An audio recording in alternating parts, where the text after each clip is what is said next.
ethnic and tribal tensions, as well as criminal activity in the camps, underscores once again the unsustainability of these protection sites for the longer term.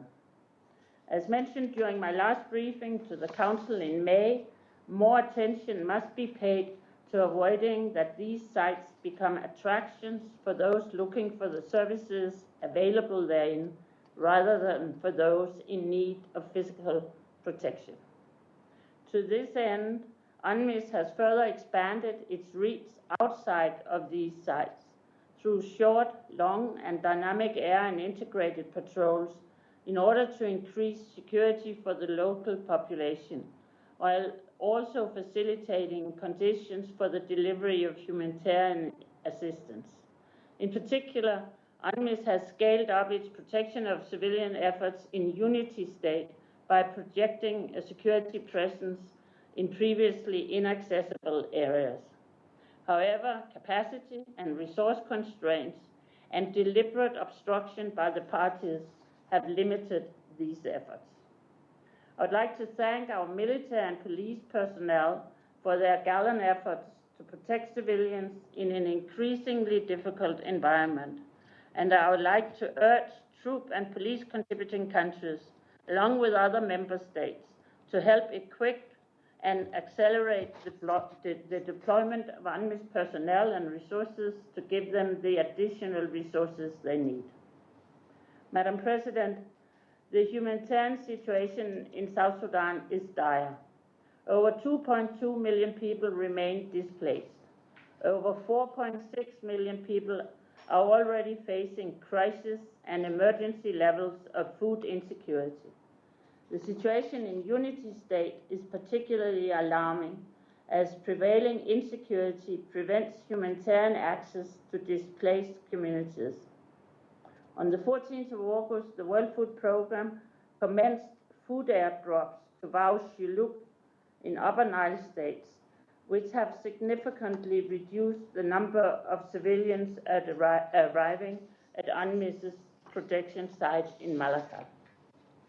UNMISS has continued to provide force protection to road convoys, barges, and other activities to enable humanitarian agencies to meet the primary needs of those at risk.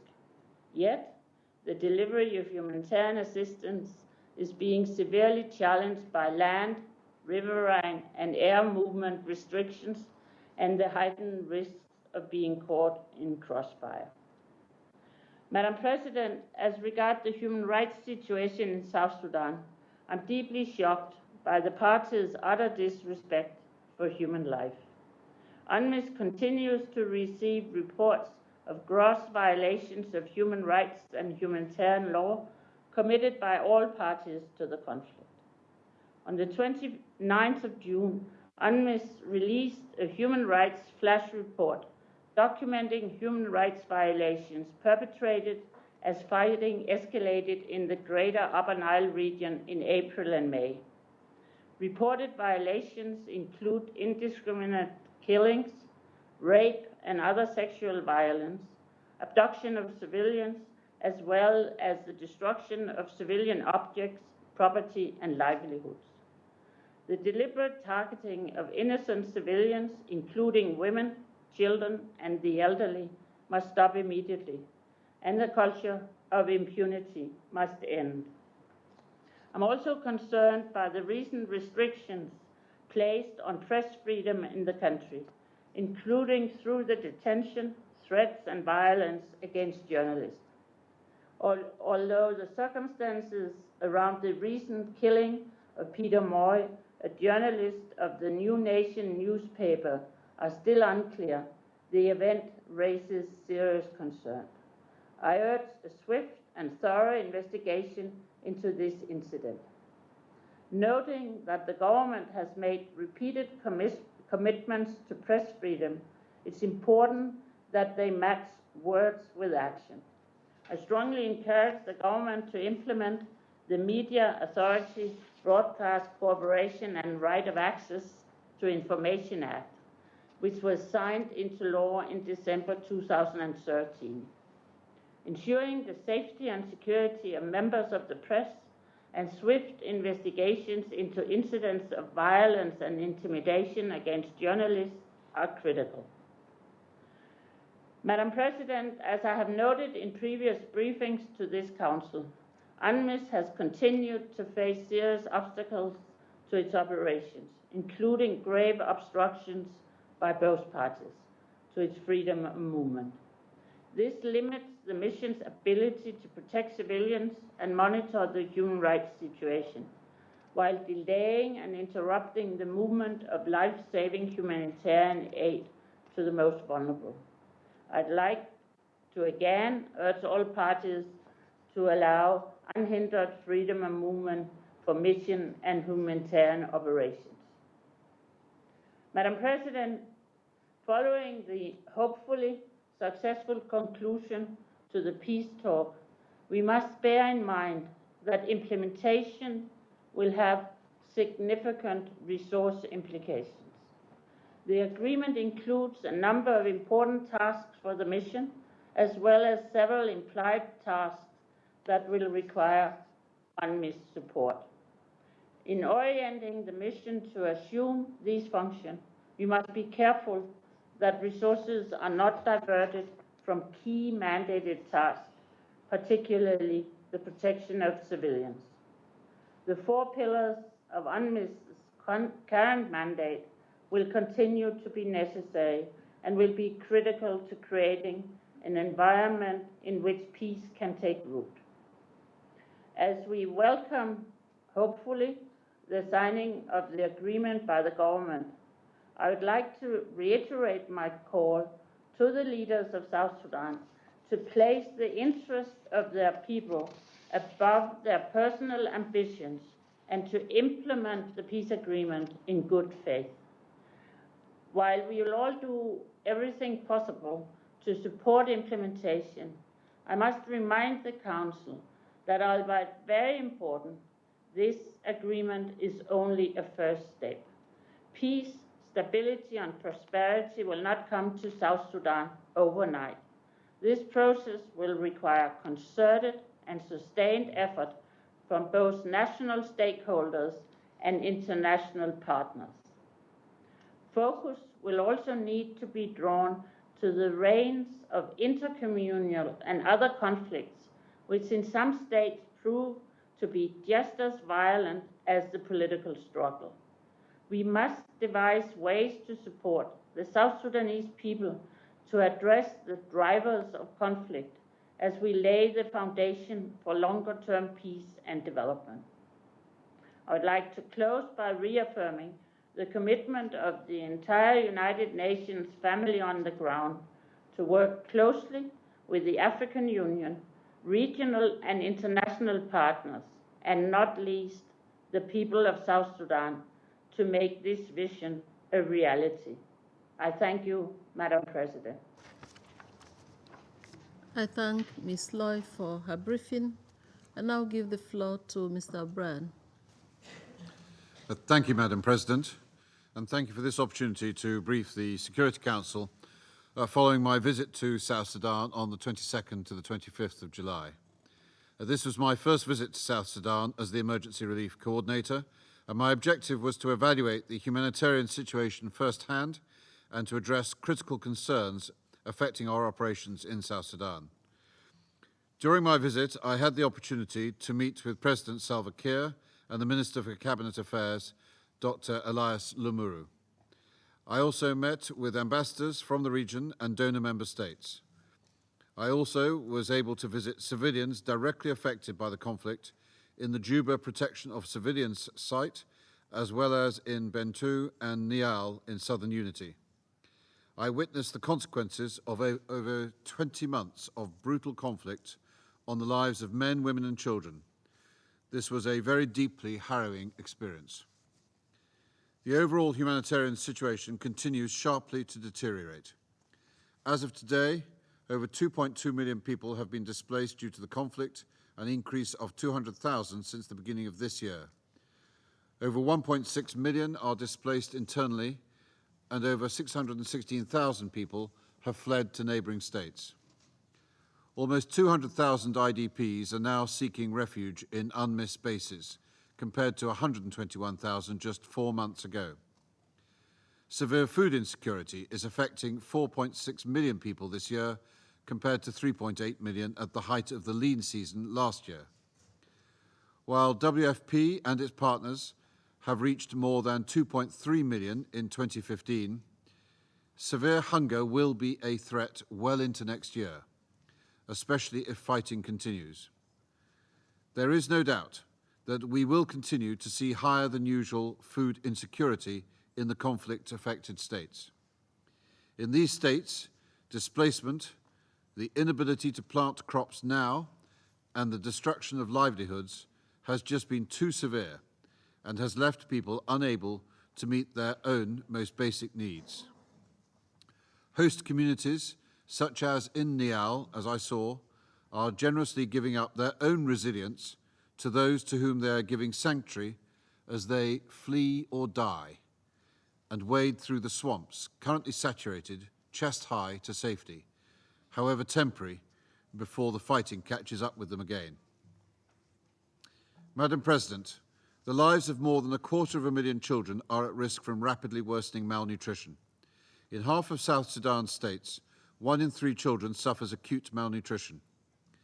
The situation for children in the protection of civilians sites is particularly concerning.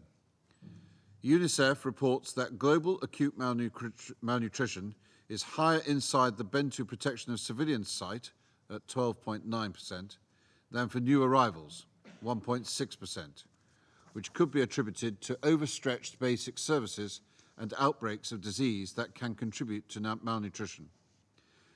Large spikes in malaria across South Sudan have also raised the possibility of a second consecutive season with exceptionally high numbers of malaria cases and preventable deaths, as we know, particularly affecting under 5s and pregnant mothers. Madam President, the situation is particularly alarming in areas directly affected by armed conflict, in particular in Unity and Upper Nile states. I was able to see this for myself during my visit to Bentu and Nile. I am very concerned about the atrocities which continue to be reported. The scope and level of cruelty that has characterized the attacks against civilians suggests a deep depth of antipathy that goes beyond political differences. Allegations include rampant killing, rape, abduction, looting, arson, and forced displacement, and even such horrific acts as burning of people inside their own homes. There is evidence of deliberate ethnic targeting of and reprisals against women and girls. According to information received from Unity, hundreds of women and girls have been abducted and hundreds more have been subjected to sexual violence, including gang rape. For example, a survivor from Koch County reported how she was dragged out of her tukul and gang raped alongside her neighbor by government soldiers in front of her 3-year-old child. In another instance, witness from Rebecca County has said that she saw government forces gang raping a breastfeeding mother after tossing her baby aside. Those who can flee from this unspeakable violence hide in the hard-to-reach swamp lands, while some others make the long journey by foot to the Bentu protection of civilians site in search of safety. In Nial, I met many women and children who had been separated from their husbands and other family members. One woman had just arrived after walking for several days from close to Leah with her 7 children to seek safety among fellow Nuer in Nial. The host community in Nial was very welcoming, but the food and resources they were sharing with those who were arriving were running quite low. While insecurity has made it difficult for humanitarians to maintain a presence in Southern Unity, we are making all possible efforts to reach these displaced people, and host communities are in need themselves of urgent assistance. To further boost these efforts, I recently approved over $5 million from the SURF for survival kits that contain food, seeds, mosquito nets, and other essential items. We have reached over 33,000 people with these kits so far. I am concerned about civilians being attacked at distribution sites in Southern Unity. We have had to halt provision of assistance in some instances where people did not dare to come out of hiding to receive life-saving aid. These attacks are inhumane and illegal, and the international community should reiterate its call on all parties to the conflict to meet their obligations under international humanitarian law to protect civilians. While needs are increasing, our ability to reach people in a timely manner is hampered by severe restrictions. During my visit, I was able to discuss the ban on barge movement on the Nile and the use of Malakal Airport with President Kiir and Minister Limuro. I am pleased that the government of South Sudan then moved to lift these restrictions at the beginning of August, but I remain deeply concerned about access restrictions to neighbouring Wau Shiluk from Malakal. More than 16,000 people have arrived in the Malakal protection of civilians site since mid-July, primarily because humanitarian assistance to Wau Shiluk has stopped. Humanitarians are still being prevented from delivering aid to Wau Shiluk from Malakal, but have at least been able to fly in aid from Juba, reaching 20,000 so far. This is neither cost-effective nor the best way to ensure that all needs are met. We therefore need to continue to call on authorities to facilitate the safe, rapid and unimpeded access of humanitarian organisations and supplies to all persons in need of assistance within South Sudan, in line with international humanitarian law. Madam President, I am very concerned about the security of humanitarian workers in South Sudan. At least 29 humanitarians have been killed since the beginning of the conflict, including, sadly, recently confirmation of the 3 WFP workers. Many more have been wounded or abducted, and often they have been ethnically targeted. There has also been a worrying trend of robberies of NGO compounds in Juba, with 24 of such robberies in July alone. This is unacceptable. I raised this in my meetings with the government of Sudan, but wish to recall again parties' obligations to protect and respect humanitarian personnel and supplies. Despite this increasingly difficult operating environment, I am glad to report that in 2015, humanitarians have so far reached over 2.3 million people with food and livelihood assistance, and over 1.6 million people with water, sanitation and hygiene services. Health workers have seen more than 1.1 million patients in conflict-affected states, and more than 500,000 people have received critical items like tarpaulins, blankets and cooking sets, while more than 200,000 children have been provided with child-friendly spaces. The cholera outbreak, which resulted in 1,644 cases and 45 deaths, has been largely contained. Challenges remain, including the need to scale up the response fast enough to meet the ever-increasing needs, especially in places such as the Bentu and Malakal protection of civilian sites, where people continue to arrive in their hundreds on a daily basis. And Madam President, to help address the humanitarian challenges I've mentioned, I believe the international community should address the following 4 priority areas. First and foremost, the people of South Sudan are looking for lasting peace. A first step will be a credible cessation of hostilities, which will give people breathing space and allow humanitarians to deliver assistance to those currently cut off from life-saving aid by insecurity. As a second step, a durable peace agreement would allow people to consider returning home and rebuilding their lives. But we must be realistic. A peace agreement that is not inclusive and does not bring an end to the fighting will ultimately fail the people of South Sudan. Second, the call on parties to the conflict to protect civilians must be reinforced. Over the past 4 months alone, and despite the best efforts of UNMISS and humanitarians, an untold number of civilians, among them many women and children, have died cruel deaths, were wounded or lost their livelihoods. The government needs to do more to protect civilians and prevent or stop violations of international humanitarian law. While we work towards peace, we must ensure that even if current developments lead to a political change, the UN continues to put protection at the centre of its focus as well. We also need to put an end to the prevailing impunity for violations of IHL committed by all parties to the conflict and for violations and abuses of human rights law.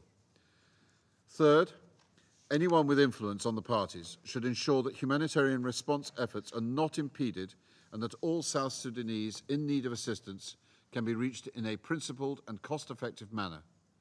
Continued pressure and action on the parties to the conflict to abide by their commitments is crucial. Finally, we need adequate funding for the humanitarian operation. only half of the requirements of the 2015 Humanitarian Response Plan have so far been met, and I am concerned that without timely and sustainable funding, we will not be able to deliver on our promise to enable the people of South Sudan to realize their basic right to be safe, live with dignity, and free from want. Madam President, thank you. I thank Mr. O'Brien for his briefing, and I'll give the floor to Ambassador Christian Barros Mellet. Señora Presidenta,